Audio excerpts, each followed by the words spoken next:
नमस्कार दोस्तों, क्या आप बवासीर भकंदर से परेशान हैं? तो दोस्तों इसका टेंशन लेने की ज़रूरत नहीं है। आज हम आप लोगों के सामने 3 ऐसे उपाय बताएंगे जिसे आप अपना करके 90 दिन में जड़ से खूनी, वादी, बवासीर और भकंदर को जड़ से खत्म कर सकते हैं बिना ऑपरेशन के।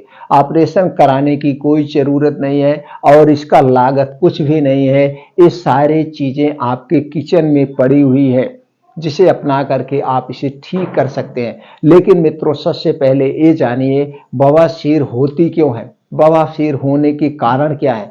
तो दोस्तों, जब भी कोई बीमारी आपको हो तो सबसे पहले उसके कारण को खोज लीजिएगा।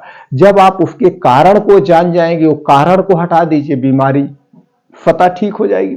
बीमारी होने का और कोई बात ही नहीं है, तो उस कारण को हटा तो चलिए दोस्तों जानते हैं बवासीर क्यों होते हैं। जब दोस्तों आपकी लैट्रिन टाइट होती है, यानी कि कब्ज होती है, गैस एसिडिटी होती है, तभी बवासीर होता है। जब लैट्रिन टाइट होगा तो लैट्रिन के रास्ते पे दबाव पड़ता है और वहां के मसल फट जाते हैं, जो जाके बवासीर का रूप ले लेता है। तो दोस्तों आपको लैट्रिन हमेशा साफ करना है, मुलायम रखना है। लैट्रिन पतली होनी चाहिए, टाइट नहीं होनी चाहिए, नॉर्मल लैट्रिन होनी चाहिए। अब इसके लिए आपको कब्ज करने वाली जो चीजें उसे हटा दीजिए। पहला कारण क्या आया बवासीर होने का? कब्ज आया। अब कब्ज क्यों होता है उस कारण को हटा दीजिए। कब्ज नहीं होगा तो बवासीर नहीं होगा। अब कब्ज को हटाना है तो कब्ज बढ़ाने वाली जो चीजें उसे आप हटा दीजिए। दोस्तों हमारे शरीर में कोई भी बीमारी होती है तो उसके कारण हम खुद हैं, क्योंकि हमारे शरीर में 3 दोष पाया जाता है, वात दोष, पित्त दोष और कफ दोष। जब हमारे शरीर का वात, पित्त, कफ बढ़ता है तभी कोई बीमारी होती है, अन्यथा नहीं होती है। तो वात, पित्त, कफ को बढ़ाने वाली जो चीजें उसे खाना आप छोड़ दीजिए, आप 100% निरोग रहेंगे। दोस्तों अगर आपके शरीर का वात रोग बढ़ गया तो 50 से 60% बीमारी होती है। शरीर का पित्त रोग बढ़ने पर 15 से 20% बीमारी होती है और शरीर का जब कफ रोग बढ़ जाता है तो 5 से 10% बीमारी होती है। यानी कि 100% बीमारी जब हमारे शरीर का ये 3 दोष बढ़ता तभी होता है। तो दोस्तों ये 3 दोष को बढ़ाने वाली जो चीजें उसे हटा दीजिए तो आपको कभी बीमार नहीं हो। तो चलिए दोस्तों जानते हैं क्या खाने से कब्ज होता है। कब्ज को बढ़ाने वाली चीजें हटा दीजिए। मैदा सबसे ज्यादा खतरनाक है कब्ज को बढ़ाने वाले, और आज जो सामान मार्केट में बिक रहा है 80 से 90% मैदे से ही बनता है। तो दोस्तों मैदे से बना हुआ कोई भी सामान आपको नहीं खाना है। चीनी से बनी हुई कोई चीज नहीं लेना है। रिफाइन किया हुआ तेल व डालडा से बना हुआ कोई चीज नहीं लेना है। बाहर का कोई भी चीज नहीं लेना है, चाहे समोसा हो, पकौड़ी हो, मोमोज हो, या जो जो भी ठेले पे चीजें बिकती हैं वैसे भी बिकती हैं, हमें नहीं खाना है। Junk food, fast food, packet बंद, डिब्बा बंद जितने भी सामान नहीं लेना है। कोल्ड ड्रिंक्स नहीं लेना है, ठंडा पानी नहीं लेना, अल्कोहल नहीं लेना है। ये सारी चीजें क्या हैं?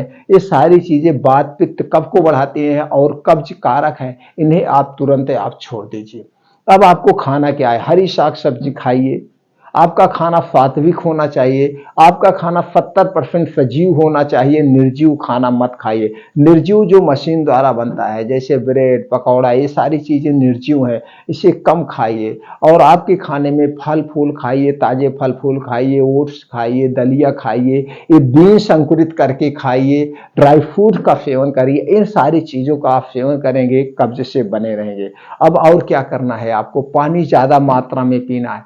पानी ज्यादा मात्रा में पीना है और रात का खाना आप ना खाएं तो बेटर है। खाना ही है तो सूर्य डूबने के 40 मिनट पहले आप खाना खाइए। प्रकृति का नियम यही कहता है, क्योंकि हमारा ये जो जठर है, हमारा ये जो पाचन तंत्र है, सूर्य की रोशनी पर काम करता है। जैसे सूर्योदय होता है हमारा जठर काम करना शुरू करता है, और जैसे सूर्यास्त होता है जठर हमारा स्लो हो जाता है। तो दोस्तों आपको सूर्यास्त के 40 मिनट पहले खा लेना है। अगर सूर्यास्त के बाद आप खा रहे हैं तो 7 से 8 बजे के बीच में वो भी नाम मात्र हल्का खाना खाइए, जैसे एक सब्जी या रोटी। लेकिन आज का क्या समय है, लोग ये सोचते हैं हम दिन भर भाग दौड़ कर रहे हैं, रात के खाने में उनका पूरी सब्जी, अनीर, पनीर, दाल, चावल, रोटी, सब्जी, गोश्त, मछली, जितनी चीजें होती हैं वो सब रात में ही खाते हैं और वो पचता नहीं सही से, गैस एसिडिटी, कब्ज बनाता है। जिससे आगे चल के बहुत सारी गंभीर बीमारियों का रूप ले रहा है। अब आज यही कारण है कि लोग बड़ी बड़ी बीमारियों से शिकार हो रहे हैं, हमारी युवा पीढ़ी भी शिकार हो रहे हैं और लाइफ स्टाइल एकदम चेंज हो गई है। दोस्तों, ना खाने का कोई समय है, ना सोने का कोई समय है, कोई दिनचर्या का पालन नहीं किया जा रहा है। आपको स्वस्थ व निरोग रहना है, तीन सारी दिनचर्या का पालन करना होगा। और दोस्तों, आपको डेली रूटीन में योगा, प्राणायाम, मेडिटेशन करना है। इसके लिए आपको सुबह 5 बजे उठना ही उठना है। सुबह 5 बजे उठने के बाद आप 2 से 3 गिलास गुनगुना पानी पीजिए। उसके बाद आप निकल जाइए मॉर्निंग वॉक। मॉर्निंग वॉक कम से कम 5 से 6 किलोमीटर डेली, और इसे आधे घंटे में कवर करने का प्रयास करिए, आधे घंटे में। अब इसमें तेज चलिए, दौड़ लगाइए, कुछ देर उल्टा भी चल लीजिए, जैसे भी चलिए, इसे आधे घंटे में कवर करना है।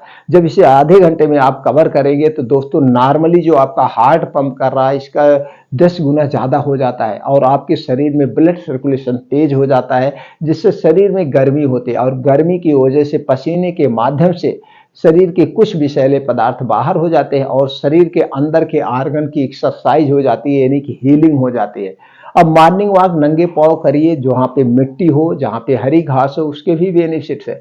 दोस्तों, जब मिट्टी पे आप नंगे पाँव चलते हैं तो कुछ ऊबड़ खाबड़ छोटी छोटी मिट्टियाँ होती है, कंकड़ियाँ होती है, आपके पैर में लगेगी तो एक्यूप्रेशर का काम करेगा। और हरी घास पर जब चलते हैं तो दोस्तों, आसमान से जो ओस की बूंदें पड़ी हैं, इससे आपका चेहरा हरा भरा होगा और आंखों की रोशनी बढ़ती है। अब 2 योगा आपको करना है। पहला योगा क्या है दोस्तों, आपको अनुलोम विलोम, जिसे हम नाड़ी शोधन कहते हैं, 20 से 25 मिनट, और दूसरा है कपाल भात। कपाल भात 10 से 15 मिनट, दोनों योगा करिए। कपाल भात करने से आपका पाचन तंत्र स्ट्रांग होता है, कब्ज की समस्या दूर होती है, और दोस्तों, अनुलोम विलोम करने से आपके नाड़ी से संबंधित कोई बीमारी है वो स्वतः दूर हो जाती है। 2 योगा आपको जरूर करना है। अब वहीं बैठ के कुछ और योगा कर सकते हैं, जैसे शीर्षासन, वज्रासन, पुशअप, यानी अपने शरीर की कार्य क्षमता के अनुसार आप और योगा करिए।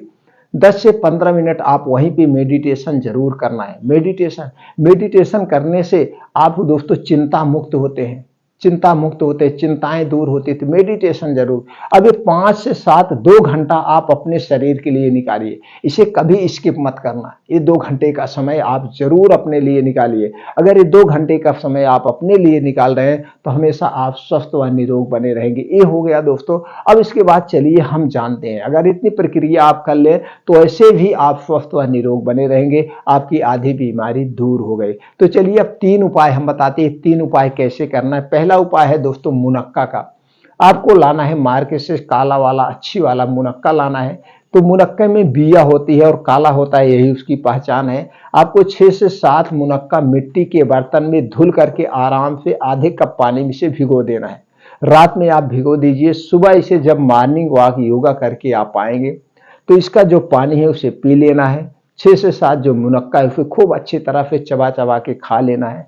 बस यही ध्यान रखना है, मुनक्का खाने के घंटे पहले कुछ नहीं खाना पीना है, और मुनक्का खाने के 2 से ढाई घंटे बाद तक कुछ भी खाना पीना नहीं। ये पहला उपाय हो गया। दूसरा, 2 दिन में एक बार आपको लेना है मूली का रस। 50 ग्राम मूली का रस, यानी कि आधा कप मूली का रस लेना है। ये मूली का रस आप घर पे निकाल लीजिए, बना लीजिए। खाना खाने के 1 घंटे के बाद इसे लेना है। बस मूली के रस लेने के में भी यही सावधानी है, मूली रस लेने के घंटे पहले कुछ नहीं खाना पीना है, और रस पीने के 2 घंटे बाद तक कुछ नहीं खाना पीना है। यानी सूर्य डूबने के पहले मूली का रस लेना है, रात में नहीं लेना है, दिन में लेना है। एक बात को याद रखिएगा, दिन भर में सिर्फ एक बार।